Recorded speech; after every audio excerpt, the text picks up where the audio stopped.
com todo respeito, mas como é que foi moer aqueles, sei lá, 30 caras lá no acho que canal Foco?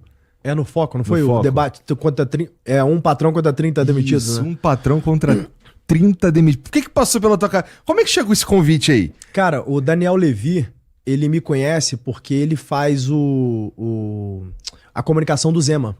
Tá. E ele também faz kite, eu também faço kite e tal. Ele me conhece. Ele falou, cara, eu tô com uma ideia de fazer um debate, um patrão contra 30 demitidos. E tem um que bombou antes de mim, que era um cristão contra 30 ateus. Sabe? Que tem um pastor lá que foi lá e foi super bem sucedido no debate também. Então o canal já tinha bombado com isso. Ele falou, você topa isso? Aí eu falei, cara, eu topo demais. Bora fazer isso. E aí eu tenho alguns amigos, grandes empresários de empresa listada e tal, que é como se fosse um conselho que eu tenho ali. Não é formal, mas são meus amigos.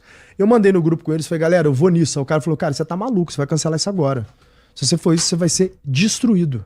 Qual é a chance de alguém ser razoável com um cara bem sucedido, que é polêmico como você? Você vai falar algumas coisas ali que nego, vai ser mais um cancelamento, mais um mulher CEO. Você quer isso mesmo? Eu falei, cara, eu discordo. Eu acho que é uma boa oportunidade para eu mostrar a diferença gritante entre o que é ser um oligarca e o que é ser um aristocrata.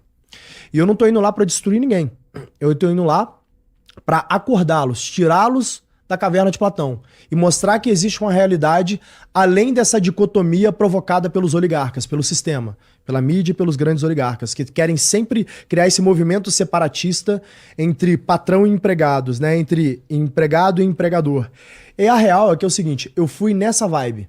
Pode ver que em momento nenhum eu ataquei ninguém, que em momento nenhum eu subi meu tom com ninguém, pode ver que eu fui extremamente educado com as pessoas. Por quê? Primeiro que eu não sou melhor que ninguém ali.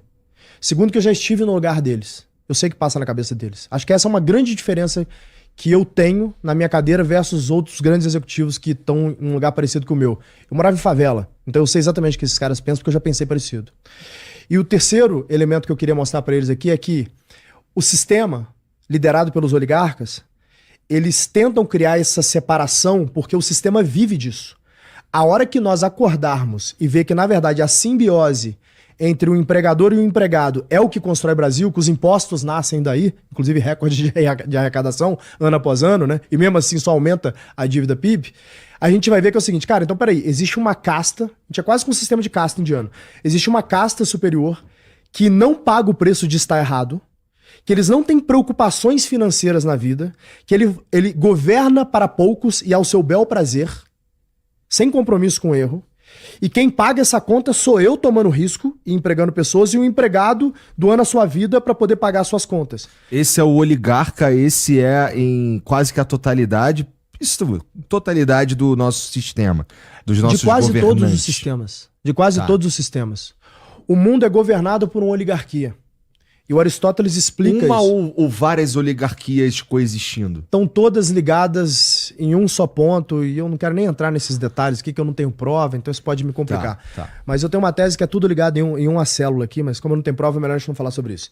De qualquer forma, então, existem... quando terminar aqui, tu vai me contar um pouquinho. Eu te falo. Mas sim, existe uma oligarquia mãe que ela alimenta todas essas grandes oligarquias, na minha tese. E essas oligarquias, elas existem, porque o Aristóteles descreve exatamente no Ciclo de Governo, no livro A Política, onde ele fala que um governo de um homem virtuoso, ele busca o bem comum. Então o aristocrata, ele chama de aristocrata esse homem virtuoso, né? Ele tem dinheiro e poder como meio para atingir um bem comum. O oligarca, ele usa dinheiro e poder como fim. Então ele tá ok em passar por cima do bem comum para atingir o objetivo final. É como se o aristocrata tivesse Deus como objetivo final, eu chegar próximo da santidade, e o aristocrata, o Deus dele é dinheiro e poder. Ele passa por cima de todos para poder fazer isso. Tá. O sistema... O aristocrata é necessariamente cristão? Eu não posso afirmar isso. Eu sou cristão. Eu não posso afirmar que todos são. Tá. Talvez tenham aristocratas que não sejam cristãos e que eu não conheço. O mundo tem mais de 7 bilhões de pessoas, pode ter gente que eu não conheço. Todos os caras que tu considera aristocratas são cristãos? Todos são. Tá. Até porque não é o que eu considero. Existe uma definição pra isso, né? Que Não, é quem criou esse termo. É justamente porque, como tu não conhece todos... Tá. Todos que eu conheço. Tá bom. Né? Então, de novo, não é o que eu acho. Aristocrata, eu acho que eu sou aristocrata. Não, velho. Tem uma definição pra isso. Quem criou chama Aristóteles. Tá lá no livro A Política, qual é a definição dele de um aristocrata. Qual que é a história da oligarquia aqui, cara? A oligarquia, ela precisa fazer com que a gente fique se batendo aqui embaixo pra gente acreditar que tem um salvador aqui em cima. Tá.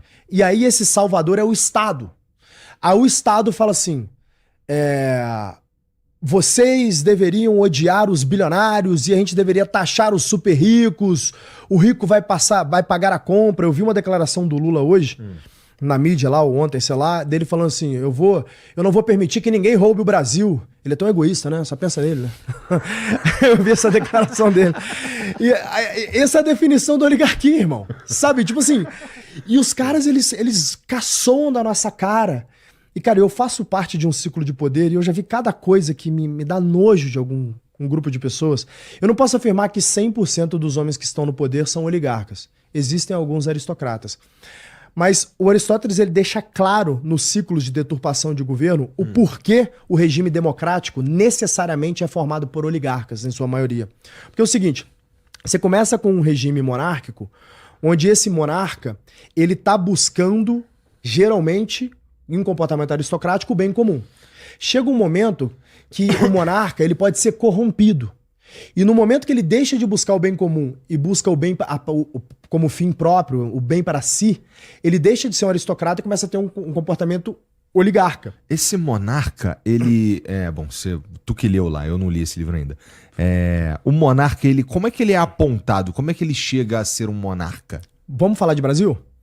Dom Pedro II herdou o trono de Dom Pedro I. Dom Pedro II era um dos homens mais cultos da história, reconhecido globalmente como um homem extremamente culto, falava 5 línguas, foi criado, ele era príncipe, né? O príncipe ele era criado para governar um império, né? Então ele entendia sobre ciência política, entendia sobre diplomacia, entendia sobre economia, entendia sobre relações humanas, e foi criado para isso. A industrialização, então, do Brasil vem através de ações que foram construídas pelo Império de Dom Pedro II. O Brasil só é um Brasil continental e não todo fragmentado, balcanizado como é a América Latina, porque Dom Pedro II tinha essa visão e não deixou o Brasil se fragmentar, ele sempre manteve o Brasil unificado. A gente, durante os anos de Império no Brasil, nunca teve um golpe militar, ou até que teve em 15 de novembro de 1889, que fizeram um golpe militar. Daqui a pouco eu entro no motivo por que isso aconteceu. Foi porque a oligarquia quis. Na verdade, foi a oligarquia que o fez, né? Então, você tinha estabilidade política, estabilidade social, você tinha uma prosperidade econômica acontecendo, você tinha a fundação da primeira ferrovia, que foi feita pelo nosso Elon Musk da época, que é o Barão de Mauá, o primeiro cabo de telégrafo que ligou o Brasil à Europa para que a gente pudesse ter telecomunicação, também criado por Barão de Mauá durante o governo de Dom Pedro II. O Império de Dom Pedro II foi feito naquele momento. A gente teve também a primeira iluminação elétrica do Brasil, na cidade do Rio de Janeiro, que foi feito pelo Barão de Mauá. Barão de Mauá fez o primeiro estaleiro. Tudo isso no governo de Dom Pedro II. A criação do Banco do Brasil, que também foi Barão de Mauá que criou durante o Império de Dom Pedro II. Então você tinha ali um Brasil que era tido como uma grande promessa naquele momento. Era a princesinha das Américas, era a grande promessa. E eu conheço pessoalmente, já estive algumas vezes, já jantei com o Dom Orleans de Bragança, né? O Dom Bertrand de Orleans e Bragança. E o Dom Bertrand falou, a minha família nunca viu o Brasil como colônia. Isso aí é nego que colocou isso nos livros, a gente nunca viu. A gente viu o Brasil como uma extensão do Reino de Portugal. Inclusive a família mudou-se para o Brasil. A família real mudou para o Brasil. Só que no fatídico 15 de novembro de 1889, aconteceu algo que tirou o Brasil do trilho de desenvolvimento. Em maio de 88, foi um trabalho construído ali por anos por Dom Pedro II, a princesa Isabel assinou a Lei Áurea extinguindo a escravidão. O que é o mínimo que se espera de um aristocrata, certo? Sim. Não é aceitável escravizar um ser humano. Só que quem comandava o Brasil naquele momento? Os barões do café e o exército. Você é um barão de café, teu negócio então é botar gente pra poder plantar e colher café lá. Se alguém extingue a escravidão, você tá feliz ou triste com essa pessoa? Fudeu teu unit econômico, certo? Agora eu vou ter o OPEX, antes eu não tinha OPEX. Então essa turma com certeza não ficou feliz. Dom Pedro II, um dos homens mais cultos da história. Você acha que ele não sabia que esse cara não estaria feliz com ele? Ele sabia. Só que o que um aristocrata faz? Ele não tem dinheiro e poder como objetivo. Ele tem o bem comum. Então ele falou assim, foda-se que esses caras estão putos com a gente. Isabel, que ia ser a próxima imperatriz, pode assinar a Lei Áurea, tá contigo, porque você que vai assumir o Brasil depois de mim, essa é sua. Princesa Isabel vai, assina em maio de 88. Tu sabe dizer, desculpa, paramos aqui, Claro. quando ela assinou. Tu sabe dizer qual que era o contexto? Assim, a gente estava falando sobre os barões do café e tal, Certo. que faziam parte do contexto da época, mas nós também fomos um dos últimos países do mundo a abolir a escravidão, né? Exatamente. Por que a gente não fez isso antes, já que o nosso governante era um cara foda? Porque existia no Brasil uma oligarquia dominante que a coroa sabia que isso era assinar um atestado de óbito da monarquia no Brasil. Ele achou que talvez não iria acontecer porque a população amava a monarquia, porque tinha estabilidade política, tinha avanço cultural, tinha avanço econômico. Tanto que a população não era a favor do fim da monarquia. O golpe ocorre em 15 de novembro de 1889, às escuras. Marechal Deodoro, se eu não me engano, posso estar confundindo qual marechal que foi, se eu não me engano foi o Marechal Deodoro, ele saiu ali de casa meio doente, inclusive, para poder depor uns ministros lá, aí no meio do caminho foi convencido a dar um golpe. O nego assinou aquilo ali na surdina, deram 24 horas para a família real sair do Brasil, pegar um barco rumo ao exílio, a população nem sabia o que aconteceu, do nada ele falou, ué, cadê a família real? Saiu, ninguém era a favor disso. Então quando eles viram que tinha ambiente e que eles estavam fortes politicamente para fazer isso, eles fizeram. E o ambiente era a insatisfação dos barões do café com a Lei Áurea, né? Exatamente. E a volta do exército da Guerra do Paraguai, que eles estavam querendo prestígio. E junto a isso, é aí que entra um detalhezinho que nunca na escola alguém vai contar para quem tá me assistindo aqui agora. Augusto Conte, o fundador do positivismo, inclusive o Ordem e Progresso que tem na nossa bandeira ali, é algo que vem de Augusto Conte, ele já tinha contaminado parte da oligarquia brasileira e principalmente o exército com positivismo. E o positivismo, essencialmente, negar as conclusões naturais da vida e falar que tudo se resume à ciência. É um reducionismo da verdade.